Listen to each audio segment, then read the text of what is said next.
মোটো blogging কিভাবে করবেন? মোটো blogging এর জন্য হেলমেট লাগবে আর একটা মোবাইল ফোন মাউন্ট লাগবে। মোবাইল ফোন মাউন্ট যে কোনো জায়গার থেকে কিনে নিতে পারেন, তাহলেই আপনি মোটো ব্লগিং শুরু করতে পারবেন। তো মোবাইলের ফুটেজটা কীরকম আসে আপনাদের আমি চালিয়ে দেখাই, বাইক থেকে ডাইরেক্ট বাইক চালিয়ে দেখাবো কীরকম আসে।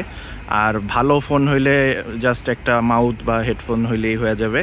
তো চলুন শুরু করা যাক। তো আমার ফোন মাউন্ট করা হয়ে গেছে, ফোনের মাউন্ট করা আছে। এখন এই যে ভিউটা এরকম আসতেছে, ভিডিও কোয়ালিটিটাও দেখতে পারেন। এটা হলো পিক্সেল 7 প্রো ফোনের ভিডিও। এই যে সব কিছু ক্লিয়ারলি দেখা যায়, বাইক চালাইলেও